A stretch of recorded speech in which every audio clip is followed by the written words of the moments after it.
www.jevibien.tv. Nous sommes sur www.jevibien.tv. Vous voyez comme Élie, il a été aux côtés du Seigneur, mais il n'a pas fini sa mission. Ah bon? Mais pourquoi il fit enlever alors? Il fit enlever pour cette désobéissance. Ah! À Kinshasa, il n'y a aucun pasteur qui puisse tenir devant le pouvoir. Qui puisse tenir devant, peut-être s'il faut être clair, devant le gouvernement pour dire que non, ça ne marche pas et l'éternel Dieu me dit ceci. Des prophètes qui étaient là, en train de prophétiser, vas-y, tu vas gagner, tu vas remporter, comme le font tous vos pasteurs ici. Vas-y, vous allez gagner, vas-y, le Seigneur est avec toi. Il n'y a personne qui s'élève. Mais nous allons voir à Kinshasa, il y a le patriotisme qui incite l'écuménisme. Même de grands pasteurs qui s'étaient hier, aujourd'hui, ils se prennent de l'avantage pour passer devant les gens et dire que non, nous devons être ensemble pour prier pour le Congo. Alors, on ne se demande pas, est-ce qu'on ne peut pas chercher comme le roi de Juda qui a dit, est-ce qu'il n'y a pas un autre prophète ici dans ce pays? Il est seul. Bon, en fait, je vais rester dans les Écritures. www.jevibien.tv. Nous sommes sur www.jevibien.tv. Salut très chers téléspectateurs, nous sommes très ravis de vous avoir nombreux devant vos petits écrans. C'est pour nous encore un réel plaisir de nous retrouver autour de cette émission, le MAG de la Bible, qui ne veut simplement signifier magazine de la Bible qu'on a abrégé, le MAG de la Bible. C'est une émission vraiment particulière à l'église Les Amis de l'époux. Là-bas, ils ont une autre opinion sur la parole de Dieu. Ils voient des choses un peu autrement et ils essayent de nous partager cette vision, cette opinion qu'ils ont sur cette parole qui doit nous éveiller, qui doit nous conscientiser et qui doit chaque jour tailler notre foi. Et raison pour laquelle nous nous retrouvons encore sur ce plateau, toujours avec l'homme de Dieu, le pasteur même de cette église, les Amis de l'époux, l'évangéliste Israël Ifia, que vous connaissez et vous aimez bien, qui nous parle vraiment avec, je sais comment dire, mais vous allez encore comprendre qui il est davantage, parce que autour de cette émission, l'objectif est que le peuple de Dieu soit réellement réveillé et qu'il vive la vie chrétienne comme il le faut pour la gloire du Seigneur. Et sur ce, aujourd'hui, nous avons choisi de parler de ces thèmes Élie, le grand prophète Élie qui a pris sa responsabilité. Pourquoi et comment? Un grand prophète qui a vécu de grands prodiges avec Dieu, comment est-ce qu'il pouvait se résigner? C'est autour de cette question que nous allons porter débat dans cette émission. Et déjà, nous allons devoir recevoir notre papa. Bonjour, évangéliste Israël. Oui, bonjour ma soeur Flore et bonjour à tous nos frères et sœurs qui nous regardent de près ou de loin. Que Dieu leur bénisse. Comment vous allez? Ça va, pour ne pas dire à merveille, mais sinon ça va, par la grâce de Dieu et toute l'église aussi se porte très bien. Les amis de l'époux. Les amis de l'époux, parce que pour vivre sur cette terre et faire les choses à la volonté de Dieu, en tout cas il faut être l'ami de Dieu. Ah bon, maintenant qui sont ennemis de Dieu alors? Ils sont là, commençant par Satan lui-même et ses disciples et ses envoyés, ses faux prophètes, ils sont là, ils sont nombreux. Et il faut sinon être ami de Dieu pour faire la volonté de Dieu. La fois passée, nous avons essayé de parler sur ce thème, l'évangile du royaume. Et on a essayé de voir que quelque part, on a été contredit par d'autres pasteurs qui sont passés pour dire que l'évangile du royaume n'est pas la souffrance de Christ et que nous devons encore partager. Parce que Christ est mort sur la croix, il a porté pour nous le fardeau qui devait peser sur nous et il a pris notre place. Comment est-ce que l'Église doit gêner? Comment est-ce que l'Église doit veiller? Comment est-ce que l'Église doit prendre encore son temps pour aller dans de retraites? Comment vous partagez cette opinion? Déjà d'entrée de jeu, je vais dire que celui-là est déjà contre la parole de Dieu et contre la pensée de Dieu. Parce qu'un jour, il y a eu des pharisiens qui sont venus voir Monseigneur pour lui demander, mais comment les disciples déjà prient, gênent, mais tes disciples ne veulent même pas gêner et tout ça. Et à la réponse, Jésus dira, non. Et ce sont des amis de l'époux. Quand l'ami de l'époux ou l'époux est là et n'ont pas à gêner. Mais lorsque l'époux leur sera ravi, je crois qu'ils vont commencer à gêner. Voilà pourquoi, pendant que l'époux n'est plus avec nous, c'est-à-dire dans sa venue physique, je crois que maintenant nous devons gêner parce que l'époux n'est plus là. Ah bon? Alors c'est une très bonne réponse à ces pasteurs-là qui est passé devant la télé pour dire que les enfants de Dieu ne peuvent pas jeûner, ne peuvent pas souffrir dans leur corps pour la cause de Christ. Bon, en fait, pour nous, on n'a pas à répondre aux hommes de Dieu. Vous voyez, celui qui est l'homme de Dieu ou l'envoyé de Dieu doit d'abord maîtriser sa mission, son appel et pourquoi il est en train d'enseigner. On n'enseigne pas parce qu'on a besoin d'enseigner, mais on enseigne parce qu'on a une mission, on a réussi une mission venant de l'Éternel et tout ce qu'on explique, c'est lié à notre mission. Donc, lorsque nous voulons dire que nous sommes les amis de l'époux, c'est là que liée notre mission, c'est-à-dire nous avons connu l'époux et on peut l'expliquer au peuple de Dieu et on peut dire pourquoi nous voulons expliquer l'époux auprès du peuple parce qu'un jour ce serait cet époux là qui va revenir et comme c'est dit vierge lorsque l'époux est rentré c'est là où que nous sommes basés nous, église des amis de l'époux. On a dit il y avait 5 folles et il y avait 5 sages. Et à la fin, il y avait un monsieur qui criait et qui a dit réveillez-vous, allez à la rencontre de l'époux, allez à la rencontre de l'époux. Et alors que ceux qui étaient préparés se sont levés, ont pris un peu de l'huile pour mettre dans leurs lampes pour aller à la rencontre de l'époux. Et tous ceux qui n'étaient pas préparés, ce sont des gens où dans leurs églises, dans leurs communautés, dans leurs assemblées, il n'y a pas des enseignements qui les préparent, mais sinon il y a des fiascos qui se passent là pour deux fois compliquer la vie des enfants de Dieu qui sont appelés à aller un jour auprès de leur maître. Waouh.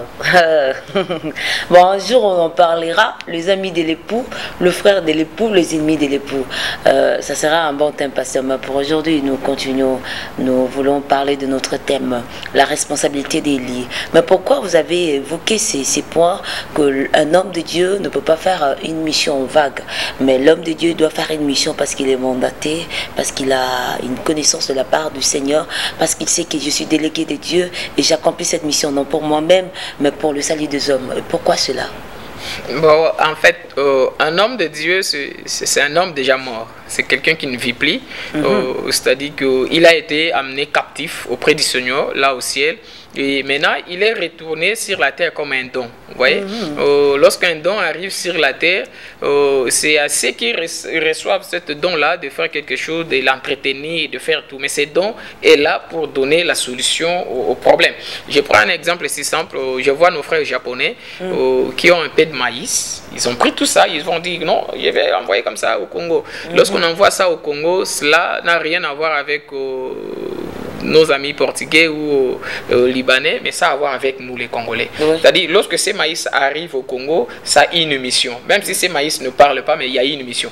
Envoyer seulement ces sacs de maïs, on comprend déjà, c'était pour la famine, c'était pour telle cause, c'est pour telle raison que ces maïs nous a été envoyés. C'est-à-dire, on doit l'utiliser par rapport à ce qui a été donné. Malheureusement, ça arrive souvent que c'est détourné. Mais seulement ici, je vais dire que lorsqu'un serviteur de Dieu est envoyé, c'est quelqu'un qui est déjà mort, il doit rester dans l'optique du message que le Seigneur lui a confié, c'est-à-dire que lorsqu'il était dans les ciels, le Seigneur lui a confié une mission, le Seigneur lui a dit, lorsque tu seras sur la terre, voilà, tu sais que tu pourras faire. Mais malheureusement, ça arrive que lorsque nous sommes sur la terre, on se rencontre avec beaucoup de choses, et l'élixir, la joie, et tout ce qui nous entoure, et à la fin, on perd notre équilibre et puis on perd notre mission. Pasteur Israël, pourquoi vous martelez un peu sur la mort d'un homme de Dieu? Un homme de Dieu, c'est quelqu'un qui déjà est mort, mais il revient en retour comme un don au service des autres. Moi, je crois qu'actuellement, ce n'est pas le cas. Peut-être, je ne sais pas, vous n'allez pas me contredire parce que ce n'est pas ce que nous vivons. Jésus-Christ a dit, le bon berger, c'est celui qui donne sa vie pour ses brebis. Mais aujourd'hui, nous voyons comment est-ce que les enfants de Dieu, c'est depuis pour le berger. C'est un peu contradictoire. Au lieu que le berger s'est dépouillé pour ses brebis, mais ce sont les brebis maintenant qui s'est dépouillé pour le berger. En fait, la confusion, c'est qu'aujourd'hui, là, on n'arrive pas à séparer. Lorsqu'on dit on vient dépouiller, c'est parce que les hommes pensent que nous sommes envoyés sur la terre pour aller chercher de l'argent, l'élixir, la beauté, des maisons, des parcelles, l'honneur, la joie. Mais Jésus-Christ lui-même a prédit cela. En fait, Jésus, lorsque Jésus est venu sur la terre, je suis dans les livres des Jean, je vais voir comme ça, Jean 18, je prends 37 et 38. La Bible dit, Jésus était en face de Pilate. Et Pilate lui a dit, on me dit que tu es le roi. Jésus dit, ok, tu dis bien, je suis le roi. Mais le vrai problème de Jésus, ce n'était pas parce qu'il était le roi. Maintenant, il va dire à Pilate, non seulement que je suis le roi, mais je suis né. C'est-à-dire, le roi est né. Pourquoi le roi est né? C'est-à-dire que le vrai problème, ce n'est pas parce que le roi est né, mais pourquoi le roi est né? C'est-à-dire que le roi est né pour rendre témoignage à la vérité. C'est-à-dire, tout ce que Jésus faisait, c'était pour rendre témoignage à la vérité. Alors, si Jésus n'avait pas reçu mission de venir rendre témoignage à la vérité, Jésus n'allait pas naître. Voilà. C'est-à-dire que si l'homme de Dieu est l'homme de Dieu, c'est par rapport à la mission que Dieu lui a confiée, par rapport à tout ce qu'il aura à faire. C'est-à-dire que lorsqu'on est l'homme de Dieu, envoyé de Dieu, mandaté de l'Éternel, on doit répondre aux exigences de l'Éternel. C'est-à-dire, Jésus a dit, je suis venu rendre témoignage à la vérité. Et à Pilate, il dit, c'est quoi encore la vérité? Voyez-moi Pilate, qui était un chef, un roi, qui dirigeait les autres, mais lui-même ne savait pas la vérité. C'est que lui-même ne pouvait pas diriger dans la vérité parce qu'il n'a jamais connu la vérité. C'est-à-dire, maintenant là, c'est à Jésus d'expliquer à Pilate que moi, je suis là pour expliquer la vérité. Donc c'est à Pilate maintenant de pouvoir s'humilier et de dire à Jésus, explique-moi c'est quoi encore la vérité. Waouh. Là, je crois que c'est un sérieux problème parce que Pilate ne va pas s'humilier. Parlons d'Élie. Pourquoi seulement Élie, le grand prophète Élie, qui a accompli de grands prodiges avec Dieu? Comment est-ce qu'il a eu cette idée, cette mauvaise idée de se résigner? Non, en fait, ça nous arrive aussi, hein, nous serviteurs de Dieu, envoyés de Dieu, j'ai dit, nous aussi. C'est-à-dire que, voyez-moi, Élie, c'est un grand prophète qu'on prend en exemple aujourd'hui. Mais seulement, il s'est passé quelque chose. Lorsqu'il était au front, il a rencontré Jézabel, et de l'autre côté, il y avait Akab, et de l'autre côté, il y avait les peuples égarés. C'est-à-dire, lui, au front, il avait trois solutions qu'il fallait donner au même moment. Et de l'autre côté, il a dit affronter Akab pour lui dire, Akab, c'est toi qui es en train de troubler le peuple. Et Akab de lui dire, non, Élie, c'est toi qui es en train de troubler le peuple. Comme je peux dire maintenant, là, qui est en train de troubler un peu le peuple. Nous sommes dans une période de trouble. On ne sait pas qui trouble le peuple, qui menace le peuple. Je ne sais pas. Je ne sais pas si on est là à la même période. C'est un peu réaliste. Je ne sais pas. Seulement, j'ai dit. Il y a aussi des prophètes de Baal qui sont allés quelque part. Il s'est passé quelque chose en Israël comparablement à ce qui se passe dans notre pays. Actuellement. Et non, je ne dis pas actuellement, dans notre pays. Oh là là. En fait, il se passe quelque chose à qui le Seigneur a voulu nous interpeller par cet enseignement au travers d'Élie, le prophète. Vous voyez, Élie était un homme fort et c'était le seul espoir pour le peuple d'Israël. Vous voyez, tous ont replié devant Jézabel, mais là Élie a voulu un peu monter au créneau pour dire, Jézabel, Élie, tout ce que vous êtes en train de faire, toi, Akab avec ta femme Jézabel, je crois que le Seigneur n'est pas d'accord avec vous. Et lorsqu'ils ont dit combattre ensemble, et à la fin c'est Élie qui est sorti perdant. Ouais, l'homme de Dieu, l'homme puissant, l'homme des miracles, l'homme de tout, mais à la fin il a tout perdu. C'est-à-dire que là à la fin, qu'est-ce qui s'est passé? Élie a fui. Pourquoi Élie a fui devant Jézabel. Dieu a fui ses responsabilités en face du mal, en face du péché, et en face de ceux qui tuent et en face de ceux qui peuvent faire du mal. Et Jésus dira, ne craignez pas ceux qui peuvent tuer les corps, mais craignez plutôt celui qui peut tuer les corps et envoyer à l'enfer. S'il vous plaît, évangéliste Israël, mais tout ce qu'Élie a accompli comme prodige, cela ne revenait pas sa grandeur. Il devait aussi sauver son âme. Non, sauver son âme, c'était pas ça sa mission. En fait, j'ai dit, si le roi est né, pourquoi le roi est né? Et si on est serviteur de Dieu, pourquoi on est serviteur de Dieu? C'est là en fait le gros du problème. Le problème, c'est pas de dire que je suis un serviteur de Dieu. Non, c'est pas comme ça. Mais le vrai du problème, tu es un serviteur de Dieu, mais tu fais quoi par rapport à ta mission? C'est quoi la mission que l'Éternel t'a accordée? C'est-à-dire que si je dis, je suis un évangéliste, je te dis, moi j'ai reçu la mission d'enseigner le peuple de Dieu et de ramener le peuple vers leur Dieu. C'est-à-dire le peuple doit se préparer comme ami de l'époux, afin que lorsque l'époux sera là, que cette femme, cette épouse préparée soit à la rencontre de l'époux. Et maintenant, je vais dire ceci, et Élie, sa mission, le Seigneur n'était même pas d'accord avec lui. Lorsque Élie a pris fuite, il est allé, mais c'était comme ça, il est allé se retrouver à la montagne de l'Éternel. La montagne de l'Éternel, c'est là aussi que s'est retrouvé Moïse à l'époque. C'est-à-dire, c'était là à la montagne de l'Éternel. La montagne de l'Éternel, c'est ma Bible comme je suis là. C'est la parole du Seigneur. C'est ça la montagne de l'Éternel. C'est-à-dire, tout le monde peut retrouver le Seigneur ici. Peuple de Dieu, serviteur de Dieu, ministre de Dieu, envoyé de Dieu, envoyé spécial de Dieu, on se retrouve tous ici. Alors il se passe quelque chose. Lorsque Élie est arrivé à la montagne du Seigneur, le Seigneur lui a dit, oh Élie, prends d'abord à manger. Il lui dit, que fais-tu ici? Je me demande, moi, comment l'Éternel peut demander à Élie que fait-il ici? Mais le Seigneur savait au moins qu'Élie était à la fuite. Mais le Seigneur lui demande, que fait-il ici? Il est retourné. C'est-à-dire le Seigneur n'était pas d'accord avec Élie. Élie, tu devrais combattre de l'autre côté. Tu devrais sauver le peuple. Parce qu'il s'est passé quelque chose. Lorsque Élie a dû quitter le peuple de Dieu, alors il a abandonné le peuple de Dieu. Il a abandonné, c'est-à-dire lorsque Jésus dit dans les livres des gens que les bons bergers.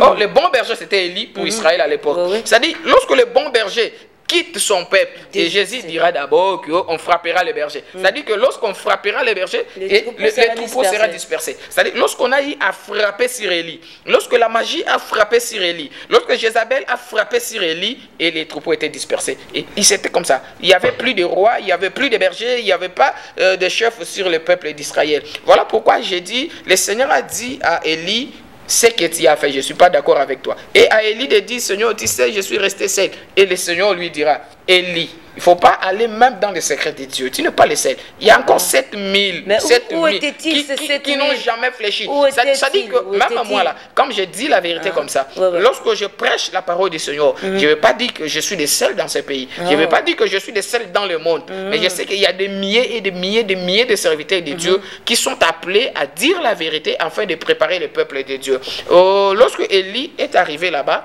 lorsque le Seigneur lui a dit, Élie, je ne suis pas d'accord avec toi, et c'était le jour où Dieu a voulu mettre fin à la mission d'Élie. Ah bon?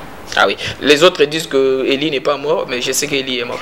S'il vous plaît, pasteur, s'il y a moyen de contextualiser ce que vous venez de dire actuellement dans ce que nous vivons, parce que c'est la même époque. Vous avez bien dit, il y a des serviteurs de Dieu aujourd'hui qui parlent de la vérité au loin, mais en face, ils n'ont pas ces pouvoirs parce qu'ils se disent, ils craignent les armes. Et lui aussi, de son côté, craignait les armes, non seulement la magie, mais dis-moi, il savait une chose, que cette femme-là est la femme du roi, elle a la possibilité de me poursuivre et de mettre fin à ma vie. Et quand on venait de dire là, non, peut-être que je n'ai pas encore achevé ma mission, alors c'est pas le temps pour moi de mourir. Personne ne pouvait mettre la main sur Élie. Comment? Voilà, je vais m'expliquer. Une fois, le roi Akab a dit envoyer une fois, 2 fois, 4 fois de messagers pour aller voir Élie, pour lui dire, Élie, le Seigneur, mon roi a dit, tu dois descendre. Si tu ne descends pas, moi je serai décapité. On va me tuer. Et qu'est-ce qu'Élie a fait? Oh, que le fait descendre du ciel. Bon, je me demande, moi, si ce fait-là pouvait bien descendre du ciel pour aller prendre ces 50 personnes qui ont été envoyées, et ce fait-là ne pouvait pas descendre sur Jézabel. Ce fait-là ne pouvait pas descendre sur Akab. C'est là en fait le problème. C'est-à-dire lorsqu'on perd contact avec Dieu, lorsqu'on s'est dit ok, je suis déjà au niveau, je suis déjà au top, je ne peux plus consulter le Seigneur et je vais maintenant intéresser ma chair dans ce que je fais, et c'est là que nous perdons aussi notre mission. Qu'est-ce qui prouve qu'Élie a perdu la foi, ou bien il a fait naufrage, ou bien il était affaibli? Il a cédé à la chair. Voilà ce que il a cédé comment? Parce que il a prouvé au Mont Carmel comment est-ce que les prophètes des Baals n'étaient pas capables d'appeler leur Dieu pour qu'il allume le feu, mais lui il a démontré qu'il avait un Dieu puissant, et c'était au clair que les enfants d'Israël puissent croire davantage au Dieu d'Israël qu'il est vrai, et de se détourner au Dieu des Baals. Oui, je vais vous faire comprendre quelque chose que Dieu bénisse, toi qui me suives. Lorsque Jésus est descendu sur la terre. Voilà, il avait une mission de venir sauver et libérer le peuple. Il était le Messie. Mais un jour, Jésus, après avoir fait autant de miracles sur la terre, il arrive maintenant sur la montagne de transfiguration. Non, pas de transfiguration. Il arrive à la montagne en train de prier. La Bible dit, il était là en train de prier et il y avait des grumeaux de sang qui tombaient. Et quelle était la prière de Jésus? Jésus avait voulu céder comme Élie. Hein? Et il a dit, Père, si tu peux éloigner de moi cette douleur. Jésus voulait s'échapper de la mission. Et voilà pourquoi il y a eu un ange qui est descendu pour dire, non, ne faites pas ce qu'Élie a fait. Pour Jésus. De grâce pour lui. C'est-à-dire parce que Jésus était en contact avec le Seigneur. C'est-à-dire à ce moment-là, Élie a perdu cette contact, cette lignée de comprendre que si je suis un serviteur, même si je montais, même si je faisais descendre toutes choses ici, mais je dois consulter mon Seigneur. Dans tout ce qui peut m'arriver, je dois toujours continuer à consulter le Seigneur. C'est-à-dire là, Élie a cédé, et voilà pourquoi le Seigneur n'était pas d'accord avec lui pour lui dire, que faites ici? Et Élie dit, j'ai fui parce qu'on veut me tuer. C'était ça. S'il vous plaît, papa. Oui. Quelle est la leçon morale que vous donnez aux serviteurs? Je n'ai jamais donné les leçons morales. Non, parce si, que, si. Pourquoi, en fait, pourquoi? ici, nous parlons de la Bible. Vous voyez, la Si, moralité la ne Bible. sauve pas. La moralité ne sauve pas. Ah bon, Ça dit que s'il faut tirer... Ah bon, à quoi là, je crois que c'est la vérité.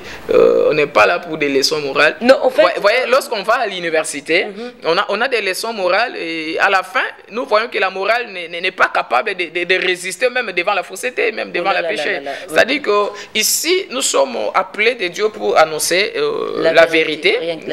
C'est vraiment là la vérité. Le vrai problème d'Élie, c'est que Élie a perdu la bonne marche. Élie, malgré tout ce qu'il était en train de faire, mais la mission d'Élie était de protéger le peuple de Dieu devant la fausseté. Qu'est-ce qui fait qu'actuellement, dans notre pays ici, parce que nous voyons, il y a multitude d'églises. Dans chaque avenue, peut-être vous pouvez compter, il y a 10, 15, 20 églises, mais qui n'arrivent même pas à convertir un seul païen. Il y a toujours de colonna, il y a toujours de prostituées, il y a toujours de bars qui ne cessent d'accroître de jour au jour. Alors, je me demande, si Élie n'existait pas, comme vous avez dit, il est mort, bien sûr, mais nous avons le Saint-Esprit. Et qu'est-ce qui empêche que le serviteur de Dieu enseigne la parole de Dieu pour que tous ces gens soient sauvés, pour que tous ces gens donnent leur vie à Christ, avant même d'attendre peut-être de parler au sommet, mais avant même de toucher ce qui est peut-être légitime dans cette nation, mais la vie des gens, le salut que Christ a donné, à léguer, pourquoi les hommes de Dieu n'en tiennent pas compte? Bon, en fait, si Jésus a dit souffrir, il a souffert pour son objectif. Nous aussi, aujourd'hui, si nous voulons faire des choses comme des serviteurs de Dieu, on doit rendre compte à l'Éternel un jour pour dire que Seigneur, nous étions sur la tête, il nous a envoyés comme Jésus. Je suis dans les livres de Jean, chapitre 17 au verset 2 et 3. Là, Jésus dit la vie éternelle. C'est quoi la vie éternelle? Jésus dit la vie éternelle est que c'est que les peuples te connaissent, toi, le seul vrai Dieu, et celui que tu as envoyé, Jésus-Christ. C'est-à-dire que pour connaître ou pour recevoir la vie éternelle, on doit d'abord avoir cette maîtrise-là sur la personne de Dieu, sur la personne du vrai Dieu. C'est-à-dire qu'on peut aller à l'église, je vous ai déjà dit dans vos émissions.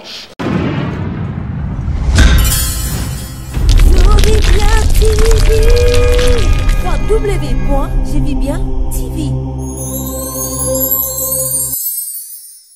Notre vie de Kinshasa, je vais encore le répéter ici pour dire qu'on n'a pas 1000 pasteurs ici à Kinshasa. Ah bon? Alors, il y en a combien? Si vous faites le moins de 1000, divisé en paix par les 24 communes qu'on a ici à Kinshasa et divisé par nos nombres de quartiers, vous allez retrouver qu'on a de ces quartiers où il n'y a même pas un pasteur. Ici à Kinshasa. Ah bon? Et il y a même des communes où il n'y a même pas de pasteur. Il y a des églises, il y a des assemblées, mais Dieu n'est pas là. Et l'église véritable n'est même pas là.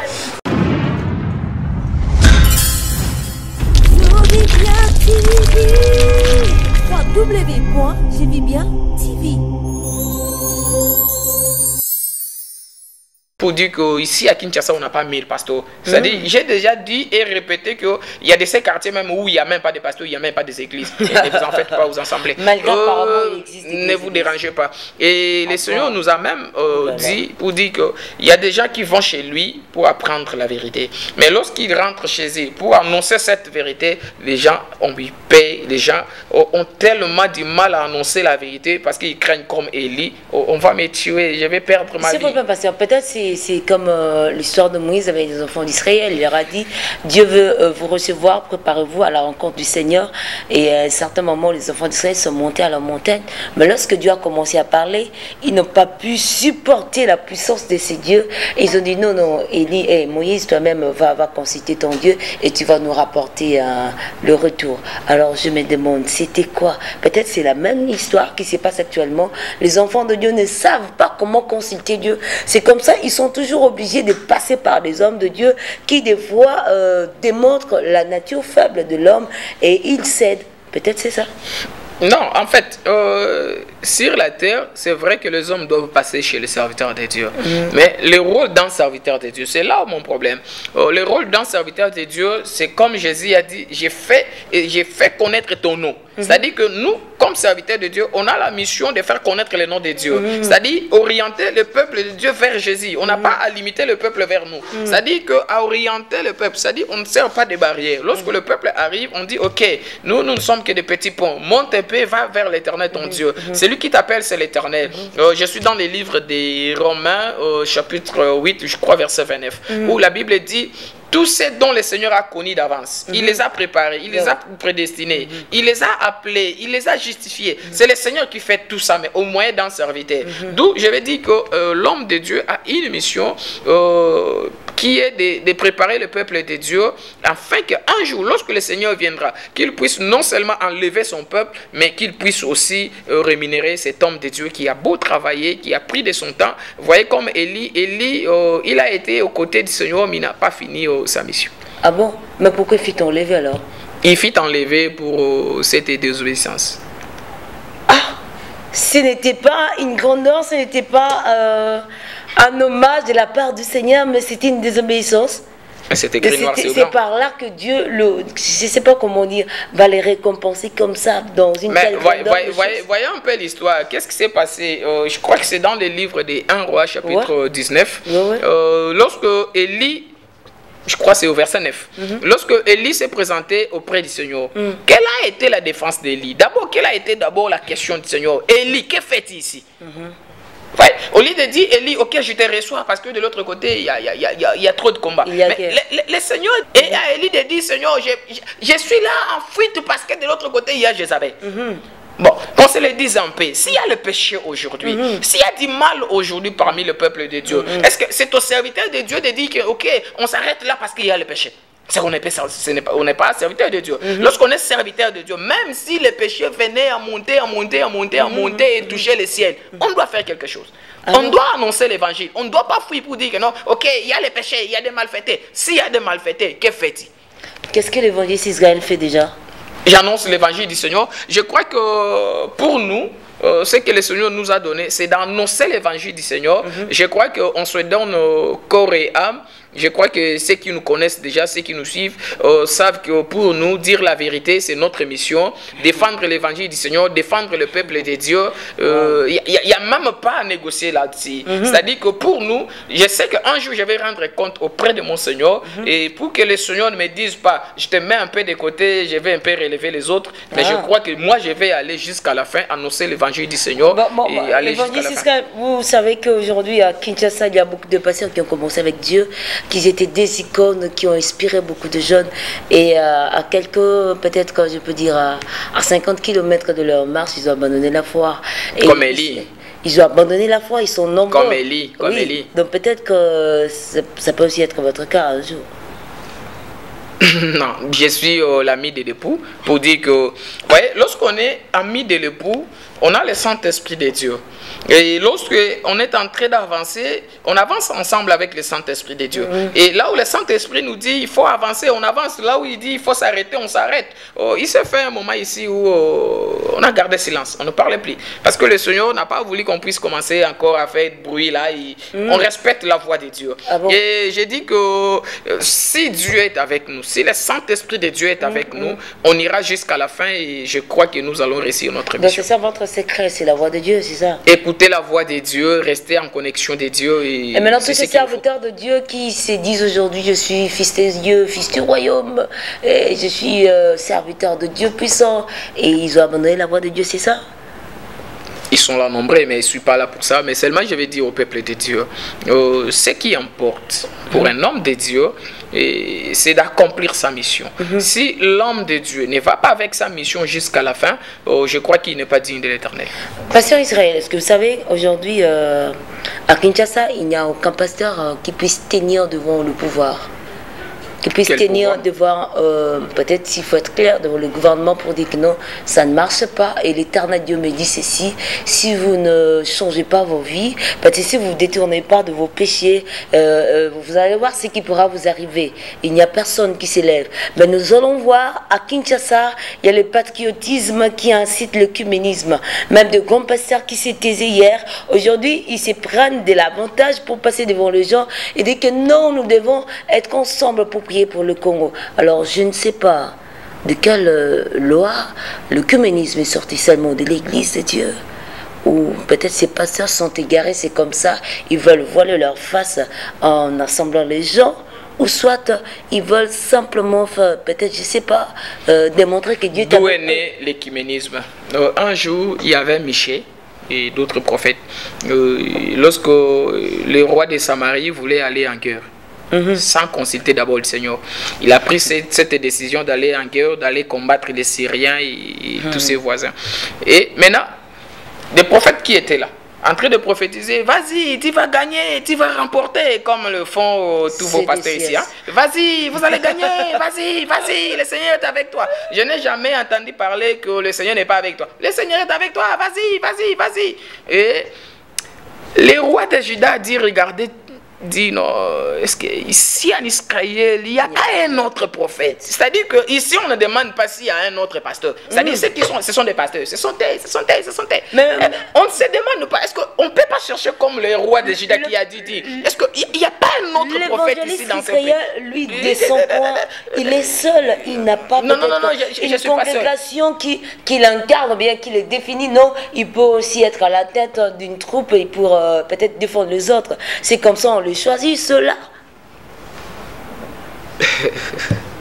Bon, en fait, je vais rester dans les Écritures pour dire que lorsque vous voulez me dire que j'ai pas de troupes derrière moi, je crois que là vous vous trompez. On n'a pas besoin de troupes pour dire la vérité. On a seulement besoin du Saint-Esprit afin d'annoncer l'évangile du Seigneur. Vous voyez, c'était ça l'erreur d'Élie. Élie a dit, je suis resté seul. Comme si, pour dire la vérité, il faut être dans des troupes, il faut avoir une masse pour faire prévaloir sa vérité. C'est-à-dire que la vérité est la pensée de Dieu. Ce que Dieu veut, ce que Dieu voit par rapport à une nation, ce que Dieu voit par rapport à un peuple. C'est ça la vérité. Et alors, lorsque vous me dites que ma voix ne va pas saucer parce qu'il n'y a pas de gens à côté de moi, ils sont là, nombreux. Ce sont des héros. Alors, ne vous en faites pas. Ils sont là, ils nous enseignent comme on est là, ils sont là. C'est-à-dire que je veux dire que Dieu a un plan. C'est-à-dire que pour respecter ce plan de Dieu, on doit consulter le Seigneur. Et lorsque Michée est venu, là quelque part dans la route, on disait à Michée, tu sais, là-bas il y a de l'argent. C'est-à-dire si on va là-bas, on n'a rien à voir avec lui. Toi, dis seulement ce que nous sommes en train de dire. Tu sais, là, le roi a mis des paquets. Ça dit qu'on voulait dire à Michée, même si tu es du Seigneur, viens un peu de notre côté, parce que la chair a aussi besoin de vivre dans la lixie, tout ça. Et lorsque Michée a regardé, Michée a dit, moi, Michée, je vais dire ce que le Seigneur mettra dans mes bouches. C'est-à-dire que dans la bouche d'un homme de Dieu, ce sont des paroles de Dieu. Ce sont des révélations de Dieu. C'est-à-dire, si Dieu dit que pour notre pays, pour notre République, c'est ça sa volonté, je crois, on a qu'à se soumettre. Et particulièrement, peut-être c'est une parenthèse, le Seigneur, comme vous marchez avec Dieu, vous avez tout le temps la voix de Dieu à votre écoute. Le Seigneur ne vous a-t-il pas chuchoté quelque chose par rapport à cette nation et par rapport à tout ce qui s'y passe actuellement? Je ne sais pas c'est quoi ce qui se passe. Il n'y a rien. Ah, donc c'est comme si vous êtes ces disciples-là et qui marchent avec Jésus, et puis on demande à Jésus, toi tu ne sais pas ce qui s'est passé. C'est comme si vous n'êtes pas de la ville. Je suis de la ville, je vis tous les jours, je sors, je rentre, je sais qu'il n'y a rien. Ah bon. En fait, pour une première fois, un homme de Dieu nie ce qui se passe dans ce pays. Non, s'il y a des choses qui se passent, posez-les-moi et je vais répondre à la question. Ah bon? En fait, il y a eu des gens, des serviteurs de Dieu qui sont passés quelque part, se réunissant pour dire qu'ils doivent prier pour les pays.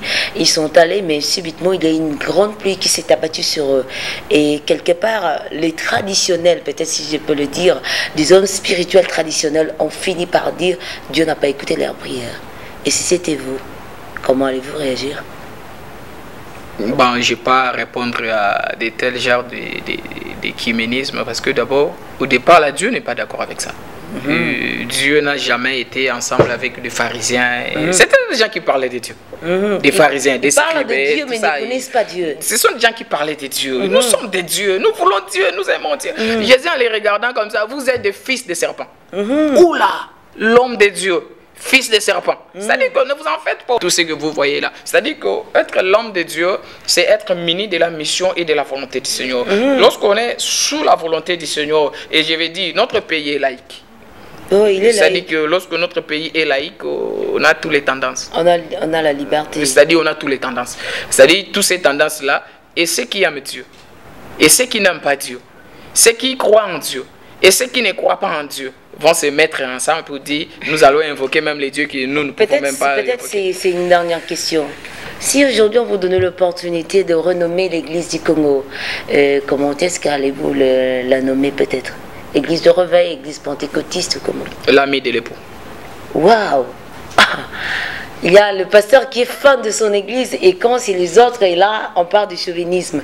Que Dieu soit loué, les amis de l'époux. Un dernier mot parce que nous sommes déjà à la fin. Pasteur. En fait, pourquoi l'ami de l'époux? L'ami de l'époux, c'est pas que nous étions là en train de manger avec amis et on s'est dit, ok, nous allons chercher un nom pour notre église ou sinon un nom pour notre page, notre émission comme ça, les marques de la Bible. Non, c'est pas comme ça. Jésus a dû parler sur les amis de l'époux. Vous savez, lorsqu'on est ami de l'époux, ce sont des gens qui ont compris d'abord et qui ont été avec le Seigneur. C'est-à-dire, ce sont ces gens-là que le Seigneur a mandaté. Ils peuvent bien expliquer le Seigneur. Ils peuvent bien dire de ce que le Seigneur fait. C'est-à-dire que ce qui se passe au milieu de nous, c'est que les gens ne connaissent même pas le Seigneur.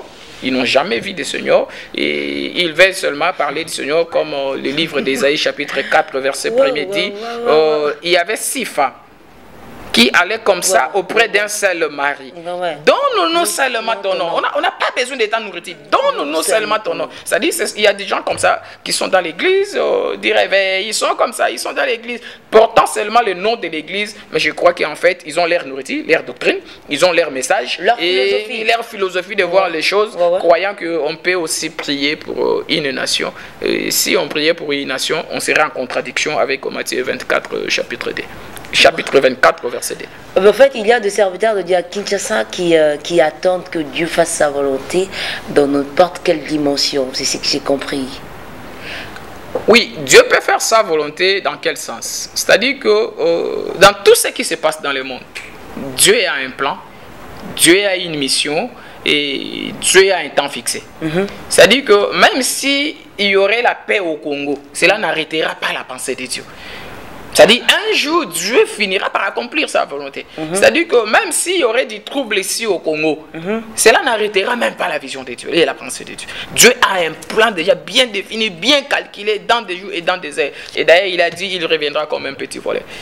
Ok. Alors, lorsque le Seigneur va revenir, lorsque vous allez crier, ok, nous voulons la paix, nous voulons de la nourriture. Et lorsque le Seigneur va venir, il va vous trouver en train de chercher de la nourriture. Je crois que vous allez rester et nous serons déjà dans les airs. Ah, donc vous serez enlevés, hein? Les autres vont rester, ceux-là qui cherchent la nourriture. Ils cherchent encore la nourriture. Malheureusement, il n'y en a pas. Ça a été un réel plaisir, très chers téléspectateurs, d'être ensemble avec nous dans cette émission, le manque de la Bible. Réellement, la Bible a parlé, c'est vraiment perçant, ça choque, des fois ça révolte, hein. Mais nous allons comprendre, c'est une opinion contraire que le Seigneur a donnée particulièrement à son serviteur, l'évangéliste Israël Ifia, qui dirige à cette église les amis de l'époux, et cette émission est vraiment concernée à cette église. Alors, bien-aimés dans le Seigneur, consultez-nous dans le numéro affiché au bas de l'écran et nous ne manquerons pas toujours vous fournir de meilleures résolutions pour vos problèmes. Alors, un grand merci à vous qui étiez d'accord avec nous. Merci à nos deux frères qui ne cessent toujours d'accompagner l'homme de Dieu. Et à la technique, il y avait sur la réalisation de la Windozi L3 et derrière la caméra, c'était Grady Makwala. Grand merci à vous. Nous allons nous retrouver très prochainement. Grand bonjour au pasteur Blaise Bossissé de la RTP. Grand bonjour à vous qui nous suivez. Que Dieu vous bénisse. Au revoir. www.jevibien.tv. Nous sommes sur www.jevibien.tv.